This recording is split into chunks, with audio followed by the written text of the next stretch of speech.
चीन के अंदर फिर से फैली रहस्यमयी बीमारी। भारत में तुरंत किया गया अलर्ट जारी। चीनी बच्चों में तेजी से फैल रहा है रहस्यमयी निमोनिया। कोविड-19 के बाद अब H9N2 बना दुनिया के लिए खतरा। बीमारी को फैलने से रोकने के लिए चीन के स्कूल हुए बंद। जी हाँ दोस्तों, कोरोना महामारी झेलने के बाद दुनिया के ऊपर अब फिर से एक महामारी का खतरा मंडरा रहा है और पिछली बार की तरह ये बीमारी भी चीन से शुरू हुई है। सोचने वाली बात तो ये है कि कई देशों की सरकारों ने अस्पतालों को बेड की उपलब्धता, इन्फ्लुएंजा के लिए दवाएं और टीके, ऑक्सीजन, एंटीबायोटिक्स, मास्क और PPE किट आदि को तैयार रखने का आदेश भी दिया है।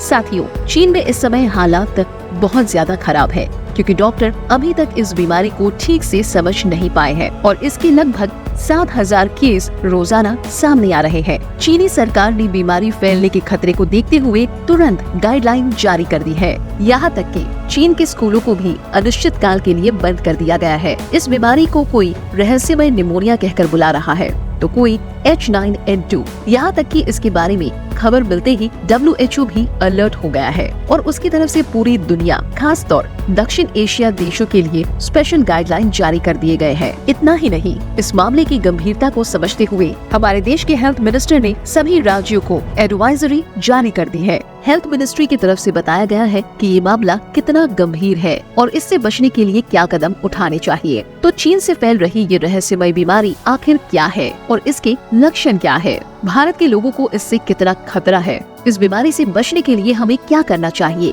और ऐसी क्या वजह है कि हर बार नई बीमारी चीन से ही फैलती है? इन सब चीजों के बारे में हम आज आपको इस वीडियो में बताने वाले हैं। तो अगर आपके घर में भी छोटे बच्चे हैं तो इस वीडियो को अंत तक जरूर देखिए। साथ ही अगर आप हमारे चैनल पर नए हैं तो ऐसे ही इन्फॉर्मेटिव वीडियोस के लिए सब्सक्राइब करना बिल्कुल ना भूलें। दोस्तों, जैसा कि आप लोगों को याद ही होगा, साल 2020 के दौरान कोरोना महामारी ने पूरी दुनिया को अपनी चपेट में ले लिया था। उस खतरनाक बीमारी ने दुनिया के करोड़ों अरबों लोगों को उनके घर के अंदर कैद होने पर मजबूर कर दिया था। साथ ही उस वायरस की चपेट में आकर दुनिया भर के 70 लाख लोग मौत का शिकार बने थे। आज भी इसे दुनिया की सबसे खतरनाक महामारियों में शुमार किया जाता है और इसी के चलते लोग अब चाइना से फैलने वाली बीमारियों से बहुत ज्यादा डरने लगे हैं। अगर आप भी उन लोगों में से एक है तो संभल जाइए क्योंकि एक बार फिर से दुनिया पर चाइना से निकली महामारी फैलने का खतरा मंडरा रहा है, जिसका नाम है H9N2। लेकिन H9N2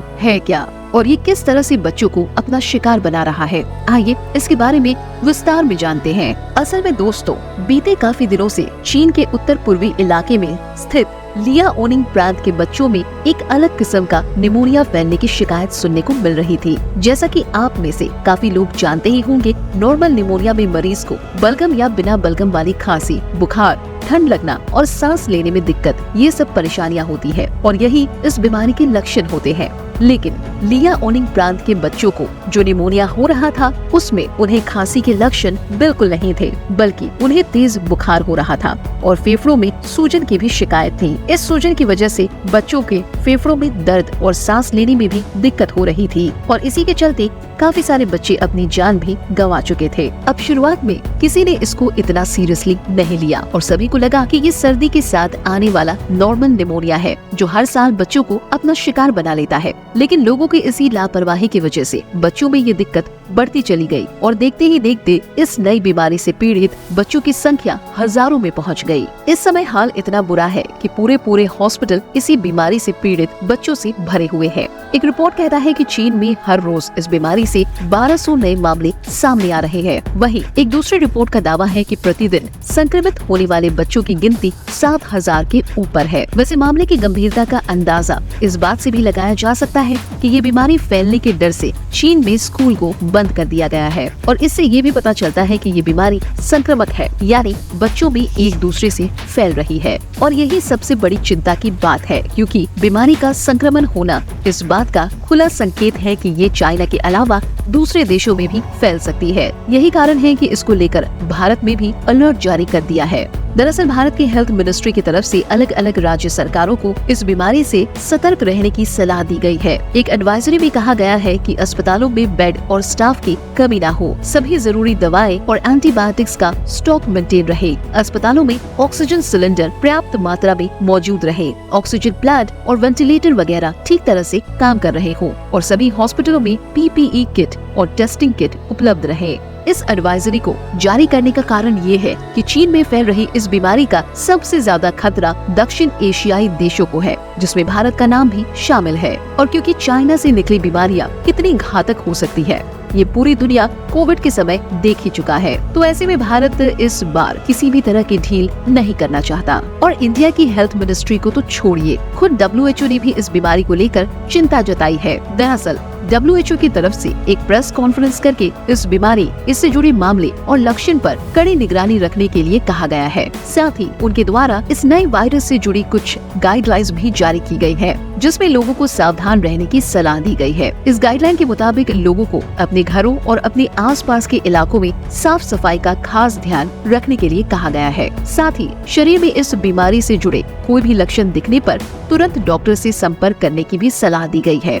और इस सब के अलावा एहतियात के तौर पर लोगों को सोशल डिस्टेंसिंग और मास्क का इस्तेमाल करने के लिए भी कहा है। सबसे ज्यादा दिक्कत की बात तो ये है कि डॉक्टर अभी तक इस वायरस को ठीक तरीके से समझ नहीं पाए हैं और न ही किसी को ये मालूम है कि ये बीमारी बच्चों के लिए कितना ज्यादा घातक है या फिर इसके साइड इफेक्ट्स क्या क्या है। यही कारण है कि इसे रहस्यमय निमोनिया कहकर बुलाया जा रहा है। वैसे इस नई बीमारी को लेकर सिर्फ भारत ही नहीं बल्कि पूरी दुनिया में अलर्ट जारी हो चुका है, क्योंकि एक बार लोग कोरोना वायरस को हल्के में लेने की गलती कर चुके हैं और वो ये गलती दोबारा नहीं दोहराना चाहेंगे। वैसे आपकी जानकारी के लिए बता दें कि कोरोना महामारी के बाद ये कोई पहली वायरस जनरेटेड बीमारी नहीं है जिसने भारत समेत पूरी दुनिया को चिंता में डाला है, बल्कि पिछले कुछ समय से मंकी पॉक्स, जीका और इबोला जैसी कई ऐसी बीमारियां हैं जो काफी चर्चा का विषय रही। और खास बात तो ये है कि सभी वायरस एशिया या फिर अफ्रीका से ही शुरू हुई है। एशिया में भी बात करें तो मेनली चाइना से इन बीमारियों का जन्म हुआ है। ऐसे में सवाल उठना लाजमी है कि इस तरह के वायरस और बीमारियां चाइना से ही शुरू क्यों होती हैं? तो आइए इसके पीछे का वैज्ञानिक कारण जानते हैं। असल में इस सब का सबसे बड़ा कारण है चाइना का जनसंख्या घनत्व, क्योंकि ज्यादा घनी आबादी होने की वजह से इन लोगों के जानवरों के संपर्क में आने की संभावना काफी बढ़ जाती है। ऐसे में यहाँ के लोगों के बीच नई नई बीमारियां फैलने का खतरा भी बहुत हाई रहता है। चाइना जैसे देश की आबादी बढ़ने की वजह से इंसान और जानवर सीधा संपर्क में आने लगे हैं और फिर चीन में लगभग हर एक जानवर को खाया भी जाता है। कई बार इन जंगली जानवरों में ऐसे खतरनाक वायरस होते हैं जिनके बारे में हम इंसान ठीक से जानते भी नहीं। आपको याद होगा कोरोना वायरस भी इसी तरह चमगादड़ से निकलकर इंसान में फैला था। पहले का समय अलग था जब किसी देश में फैली महामारी सिर्फ उसी की सीमा तक सीमित रहती थी, क्योंकि तब यातायात के ऐसे साधन नहीं थे कि इंसान अपने देश को छोड़कर आसानी से कहीं बाहर निकल सके। मगर आज के समय में लोग एक ही दिन के अंदर कई देशों की यात्रा कर सकते हैं। यही वजह है कि आजकल कोई भी बीमारी या महामारी एक से दूसरे देश और दूसरे से तीसरे देश में फैलते देर नहीं लगती। तो अब सवाल आता है कि ये रहस्यमय निमोनिया यानी H9N2 कोरोना की तरह एक महामारी है या कुछ और? अगर प्रोमेड नाम के एक सर्विलेंस प्लेटफॉर्म की माने तो अभी तक ये पता नहीं चल पाया है कि ये बीमारी कब और कैसे फैलना शुरू हुई। साथ ही बच्चों के अलावा क्या ये बड़ी उम्र के बुजुर्गों को भी अपना शिकार बना सकती है? इसका जवाब भी किसी के पास नहीं है। बता दें कि प्रोमेड उन प्लेटफॉर्म में से एक है जिन्होंने कोरोना को लेकर सबसे पहले अलर्ट जारी किया था। मगर H9N2 को लेकर प्रोमेड का ये कहना है फिलहाल इस बीमारी को महामारी कहना थोड़ी जल्दबाजी होगी, क्योंकि अभी इसके बारे में बहुत कुछ रिसर्च करना बाकी है और जब तक ये रिसर्च पूरा नहीं होता तब तक WHO ने लोगों को सोशल डिस्टेंसिंग कायम करने और मास्क पहनने की सलाह दी है। वैसे आप लोगों को क्या लगता है, हमें इस तरह से वायरस से बचने के लिए क्या करना चाहिए? कमेंट करके अपनी राय जरूर शेयर करें। बाकी दोस्तों, हमारे आज के इस वीडियो में बस इतना ही। वीडियो अच्छी लगी हो तो इसे लाइक और शेयर जरूर करना और अगर आप हमारे फेसबुक पेज पर नए हैं तो पेज को फॉलो भी जरूर कीजिए। मिलते हैं जल्दी ऐसे ही एक और इंटरेस्टिंग वीडियो में। तब तक के लिए गुड बाय, जय हिंद।